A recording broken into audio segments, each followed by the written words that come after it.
Bonjour, bonsoir Carport, j'espère que vous allez tous super bien. Aujourd'hui on se retrouve pour le troisième et dernier épisode de la saison 2 de Remise à zéro, et celui-ci va porter sur l'organisation.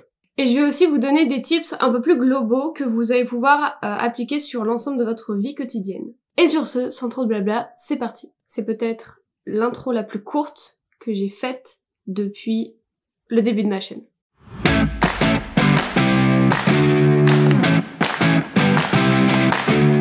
Pour commencer, on va parler de mon organisation au lycée. Donc, comme l'année dernière, cette année, je renouvelle l'expérience du PC. Donc, le mien, c'est un Huawei, c'est un MacBook. Il me semble que c'est un 13 pouces, un 13 ou 14 pouces. Et franchement, il fait très bien le taf pour tout ce qui est prise de notes, etc. C'est pas un PC qui est très cher. Dans mes souvenirs, je l'avais pas payé une blinde. Après, vous pourrez sûrement trouver des PC portables pour la prise de notes bien moins cher, voire même prendre un iPad et un clavier, ça se fait aussi pas mal. Il y a plein d'alternatives pour la prise de notes. Si vous êtes plutôt étudiant, peut-être tournez-vous vers un iPad où vous pourrez écrire à la main dessus. Si vous êtes encore au lycée, c'est beaucoup moins fréquent de voir des personnes avec des iPads ou des PC, mais ça se trouve aussi. Et aujourd'hui, dans la plupart des lycées, ce qu'ils font, c'est qu'ils donnent directement une tablette. Enfin, moi, je sais que dans ma région, c'est comme ça que ça se passe. Quand on arrive au lycée, on a une tablette avec tous les manuels et tout installés dessus. Et ensuite, c'est notre tablette, donc on l'utilise pratiquement tout le temps. Et avant d'avoir un PC, c'est ce que j'ai commencé par faire. Donc j'utilisais ma tablette de cours avec un clavier en Bluetooth. Les claviers en Bluetooth, il y en a à pleuvoir sur Amazon, chez Boulanger, etc. Donc si vous voulez commencer peut-être, tournez-vous plutôt vers cette option-là qui coûte vraiment pas cher. Après, moi j'ai évolué, j'ai pris mon iPad à moi puisque ma tablette du lycée en fait ne fonctionnait pas. Et arrivé en première, j'ai décidé de prendre directement un PC puisque je rejoignais la spécialité cinéma audiovisuel. Et donc du coup, je pouvais avoir mon logiciel de montage, mes rushs, etc. directement sur moi tout le temps. Et c'était franchement la meilleure idée que j'ai eue. Et je renouvelle donc ce système-là en terminale puisque je suis encore en cinéma audiovisuel. Et en plus là, j'ai encore moins de matière écrite puisque je n'ai plus français, j'ai de la philo. Donc c'est l'alternative qui pour moi est la plus pratique. Après, tout le monde n'est pas pareil. Il y en a certains qui ont besoin d'écrire vraiment à la main pour mémoriser les cours. Il y en a d'autres qui ont besoin de les lire, etc. Moi je sais que tant que j'écoute en cours, écrire ou mémoriser mes feuilles après coup, c'est pas vraiment un problème, donc c'est pour ça que le PC pour moi ça ne me pose pas vraiment de soucis. Après par contre, si vous êtes plutôt un élève qui a des difficultés, etc., je vous le déconseille très honnêtement. Tout simplement parce que l'ordinateur, c'est un truc où du coup vous n'écrivez plus et en fait quand vous allez vouloir vous relire, ça va être sur une surface numérique et donc c'est moins parlant que du papier. Je saurais pas trop vous expliquer. Dans tous les cas, si vous avez des matières où vous êtes en difficulté ou quoi, n'utilisez pas un PC portable. Pour ma part, comment est-ce que je m'organise? Eh bien, je choisis les matières dans lesquelles je l'utilise.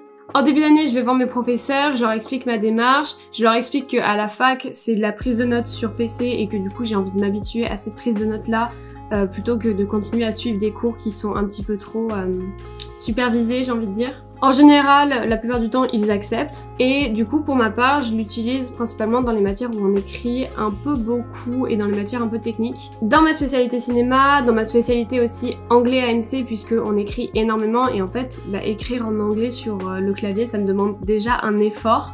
Donc, je saurais pas trop vous dire, mais à la main, j'écris bien plus facilement que sur le clavier, donc je me dis que voilà, ça me fait développer une nouvelle compétence. Je disais donc, avant que ma caméra ne se coupe, donc en cinéma, en anglais AMC, en anglais tout court en général aussi, puisque c'est encore une fois une matière où j'ai vraiment aucune difficulté, donc justement taper au clavier, ça me permet de prendre la main si un jour je dois écrire des mails en anglais ou quoi. Et après, pour le reste des matières, franchement, ça dépend. En histoire géo, j'évite parce que c'est énormément de mémorisation et donc du coup je préfère garder l'écriture manuscrite. L'an dernier, j'avais aussi une spécialité qui s'appelait SES, donc tout ce qui est sciences, économie et sociales. Et là aussi, je prenais sur le PC puisqu'on écrivait énormément, genre vraiment beaucoup. On avait un prof qui dictait très vite. Et donc en fait, même manuscrit, je pense que je me serais foulé le poignet au bout d'un moment. Donc je prenais sur mon PC. Et après, pour tout ce qui est langue, du coup, en anglais, je vous l'ai dit, je prends sur mon PC. En espagnol, non, puisque l'espagnol, c'est ma troisième langue. Et j'ai un peu de mal à la parler et à l'écrire. Donc je continue toujours de l'écrire, de la réciter, etc. pour vraiment bien... pour être meilleure, et j'ai pas envie de me mettre une épine dans le pied en prenant par flemme les cours sur ordinateur. Et voilà, et après dans toutes les matières scientifiques, etc. je déconseille très fortement, puisque faire des calculs, enfin afficher des calculs sur un PC, c'est quand même très compliqué. À la limite, si vous avez beaucoup de spé scientifiques, à ce moment-là, je vous conseillerais de vous tourner plutôt vers un iPad avec un Apple Pen ou une tablette avec un stylo, du coup, pour pouvoir vraiment rédiger vos calculs, etc. Parce que sur PC, c'est impossible. Mais du coup, pour les autres cours, comment est-ce que je fais? Certains utilisent des trieurs, d'autres utilisent des gros classeurs, d'autres utilisent des porte-vues, c'est propre à chacun. Personnellement, j'ai une organisation qui regroupe un petit peu tout et rien à la fois. La base de mon organisation, c'est des petits dossiers comme ça. Bon. Du coup, ça, c'est pour toutes les matières, donc que ce soit les sciences, les langues, etc. Tout ce que je ne prends pas sur mon PC, tous les documents, etc. J'ai un dossier. Et après, en dehors de ça, pour l'espagnol, par exemple, j'ai un cahier, puisque j'ai un cahier qui n'était pas fini de la seconde, je crois, ou de la première. Donc je continue de l'utiliser, ce serait bête de le jeter. Pour les sciences, l'an dernier, j'avais des professeurs qui donnaient beaucoup de documents, ou qui soient numériques ou papier. Du coup, ce que je faisais, c'est que j'avais une pochette pour la physique et une pochette pour la SVT. Et à côté de ça, de toute manière, dans mon sac, j'ai toujours des feuilles libres ou un bloc-notes. Pourquoi est-ce que je m'organise comme ça? Eh bien, pour la simple et bonne raison que mon but, c'est d'avoir le cartable le plus léger possible. Certes, j'ai un PC qui pèse quand même pas mal, du coup, quand j'ai qu'une matière et que je dois me trimballer, ça, c'est chiant. Mais il est pas si lourd que ça. Et à côté de ça, je m'évite tout ce qui est trieur, classeur, etc. Tout simplement parce que dans les trieurs, etc., vous allez avoir toutes les matières de votre enseignement, alors que vous en avez peut-être 2-3 dans la journée. Donc moi, c'est un truc vraiment que je n'aime pas du tout. Du coup, j'ai arrêté tout ce qui est dossier avec plusieurs matières et tout, hors de question. Je suis une personne qui a quand même un dos qui est assez capricieux et j'ai conscience du poids que peuvent avoir des cahiers dans mon sac. Donc je fais attention à ça. Et puis à côté de ça, on va pas se mentir, en général au lycée on a aussi des heures du coup d'EPS, du coup si après il faut se trimballer encore un autre sac avec nos affaires de sport, et si par exemple vous êtes comme moi et que vous mangez pas à la cantine, il vous faut encore un autre sac avec votre lunch, bref c'est un enfer. Donc moi l'année dernière j'ai dû vraiment trouver des techniques pour pouvoir avoir le maximum de choses dans mon sac sans avoir 1 milliard de sacs justement. Et le PC a été franchement une super bonne idée. Et c'était d'autant plus cool que lorsque un professeur n'était pas là ou que j'avais des heures de perm, etc., je pouvais travailler de mon côté sur mes projets perso ou sur mes devoirs. Au niveau des logiciels que j'utilise, il y en a peut-être 2 qu'on peut compter. J'utilise Notion pour organiser tout ce qui est cours, etc. Donc j'ai un tableau Notion que je ne vous montrerai pas parce qu'il est chaotique, avec toutes les matières pour lesquelles je prends sur mon PC. Et après, en dehors de ça, j'ai aussi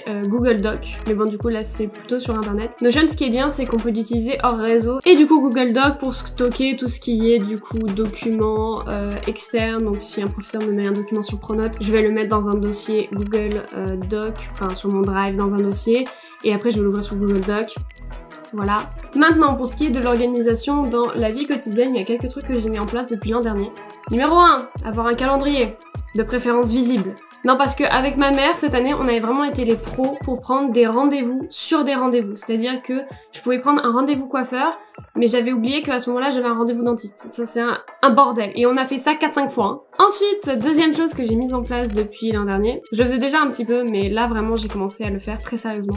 J'achète des carnets comme ça qui sont tout petits, lignés, simples et tout, pour faire des carnets à to-do list. Chaque jour, je prends une couleur différente et après, je marque tout ce que je dois faire, etc. En général, je la fais la veille et je vous conseille de faire de même. Même si, entre-temps, parfois, ce matin, par exemple, j'ai rajouté 3-4 tâches parce que je les avais oubliées hier, mais voilà. Je les fais en général la veille pour savoir à peu près où je vais le matin. Et d'ailleurs, j'en profite pour préciser que les to-do list ne sont pas forcément remplis que de tâches désagréables. Par exemple, il y a des fois où je me mets masque visage, faire les ongles, ce genre de choses, parce que ce sont des tâches qu'en général j'oublie. Et si je sais que j'ai une grosse journée avec pas mal de choses à faire, je vais me mettre moment lecture, etc., etc., pour justement m'inciter à prendre du repos. Donc ça aussi, c'est super pratique si vous êtes une personne qui, comme moi, a du mal à s'arrêter. Prochaine habitude que j'ai mis en place, le deep work. C'est un truc dont on parle pas mal dans tout ce qui est mindset, business, etc. Le deep work, c'est le fait d'avoir un travail en plein vraiment dans la concentration. Je suis la pire personne pour vous expliquer ça. Mais en tout cas, après une journée de cours, j'ai pris l'habitude de faire environ 1 heure, 1 heure et demie d'écriture. Et j'ai pris cette habitude grâce à Christelle Lebailly qui fait des streams écriture de 18h à 20h. Donc je ne suis pas toujours à l'heure, mais voilà, même écrire qu'une session de 30 minutes, ça me permet de vraiment me concentrer sur une seule tâche. De cette manière-là, j'expérimente ce qu'on appelle le flow. C'est un état cérébral où le travail en fait coule de source sans que vous ayez vraiment à réfléchir. Donc moi c'est ce qui se passe parfois quand j'écris. Une fois que je suis vraiment dans mon histoire, en fait j'écris les mots sans même les penser. Ça veut pas dire que tout est parfait, hein. Je dois souvent repasser derrière parce que j'ai oublié d'écrire un mot, je l'ai répété 2 fois, etc. etc. Il y a des fautes, blablabla. Mais sur le moment vraiment ça coule de source et c'est l'évidence. Et c'est d'ailleurs comme ça que j'ai réécrit un livre de plus de 100 000 mots en 2 mois. Merci le deep work, merci Christelle, merci le flow. Autre petite astuce pour votre vie quotidienne, c'est avoir des routines. Avoir une routine, c'est pas forcément avoir une vie ennuyeuse. C'est un truc qui est d'ailleurs expliqué dans un des bouquins que je suis en train de lire maintenant. Celui de James Clear, donc en anglais Atomic Habits, et du coup en français Un rien peut tout changer. Le fait d'avoir une routine, ça va rendre des actions faciles et à portée sans que vous ayez à y réfléchir. Donc avoir une routine, pour moi, c'est essentiel. J'ai ma routine du matin, ma routine du soir, et franchement, je ne vis que par ça. Vraiment, mes routines, j'y suis très attachée et ne pas les avoir, bah même un jour, parfois ça me frustre. Donc vraiment, ayez des routines, ça vous permettra déjà de 1, de faciliter votre quotidien et de 2, de pouvoir sortir de votre zone de confort une fois que vous serez vraiment établi. Voilà pour tout ça, maintenant je vais vous donner des petits tips en vrac qui à la fois ont un rapport avec l'organisation, à la fois n'en ont pas. C'est un peu des tips genre de qualité de vie, j'ai envie de dire. Des trucs que j'ai mis en place et qui ont augmenté la qualité de mon quotidien. Numéro 1, lire le soir au lieu de scroller. Je sais, c'est compliqué, c'est dur hein, de vraiment lâcher son téléphone, lâcher TikTok, lâcher Insta et prendre un bouquin et lire. Mais déjà si vous trouvez un bouquin qui vous passionne, vous allez même pas voir le temps passer. Et ensuite ça évite du coup d'avoir la lumière de l'écran, machin, etc. avant de dormir, ce qui est pas top. Ça détériore la qualité de votre sommeil. Donc moi personnellement, lire le soir, meilleure habitude, je continuerai, j'espère, toute ma vie. Numéro 2, optimisez votre temps. Vous avez 30 minutes pour aller au lycée, au travail, vous prenez le train, le bus, ou tout du moins vous ne conduisez pas, profitez-en.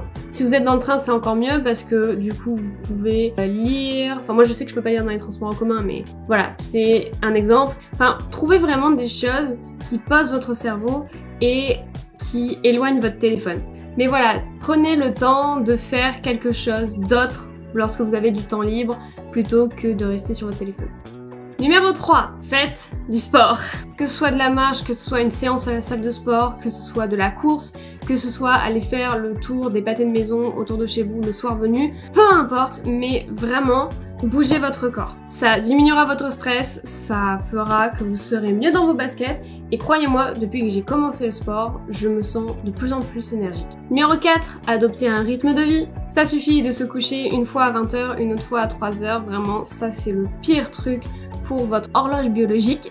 Essayez d'adopter, comme je vous l'ai dit, une routine et d'adopter un rythme de vie qui soit en cohérence avec vos études, votre travail. Donc si vous avez un problème d'horloge biologique, il y a une méthode qui peut peut-être vous aider à vous recaler. Lorsque vous vous levez, dans les 30 minutes qui suivent votre réveil, exposez-vous à la lumière du jour ou tout du moins à une lumière. Donc allumez toutes les lumières chez vous, je sais pas, faites quelque chose qui vous met dans la lumière. De cette manière-là, votre corps va comprendre que à ce moment-là, le soleil est levé, donc il faut qu'il se réveille. Lorsque vous vous couchez, du coup, évitez les écrans et bien sûr, si possible, prenez un bouquin ou tout du moins quelque chose qui vous détende et vous permettre de dormir plus sereinement. Le mieux rodé votre horloge biologique sera, le plus facilement vous vous endormirez le soir et vous vous réveillerez le matin. Encore une fois, c'est une question d'habitude, c'est un rythme à prendre et au début ça peut paraître compliqué mais franchement une fois que c'est fait, c'est hyper simple. Et enfin, dernier tips en vrac, prenez du temps pour vous. Ça peut paraître bête, mais prévoyez toujours un moment dans la semaine où vous allez faire quelque chose que vous aimez vraiment. Donc que ce soit sortir avec des amis, regarder le dernier film de votre réalisateur préféré, regarder votre film préféré, regarder votre série préférée, aller manger une glace, je sais pas moi, n'importe quoi. Prenez-vous un temps dans la semaine pour vraiment vous détendre. Ça vous permettra de recharger vos batteries, d'être plus efficace et aussi du coup d'appréhender mieux la semaine à venir. Voilà pour tout ce qui était partie du coup organisation, habitudes, etc. etc. Je l'ai pas énormément développé puisqu'il n'y a pas grand chose de nouveau par rapport à l'année dernière. Et à côté de ça, je dois aussi vous annoncer autre chose. Le 6 septembre sur ma chaîne Twitch se fera le stream de la rentrée, c'est quelque chose que j'ai déjà fait l'an dernier. Et là, au lieu d'englober seulement Twitch, je vais englober tous les réseaux sociaux, donc je vais parler de mon organisation TikTok, de mon organisation YouTube, quand est-ce que je publierai, quand est-ce que j'aurai des périodes d'absence, etc., etc.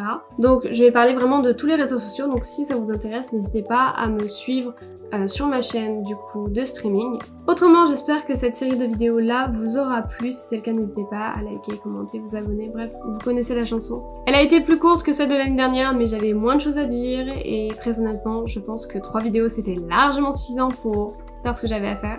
En tout cas, sur ce, moi je vais vous laisser. Je vous souhaite à tous une très belle journée, une très bonne nuit, peu importe. Et sur ce, je vous fais d'énormes bisous. On se retrouve dans la prochaine vidéo. Bye!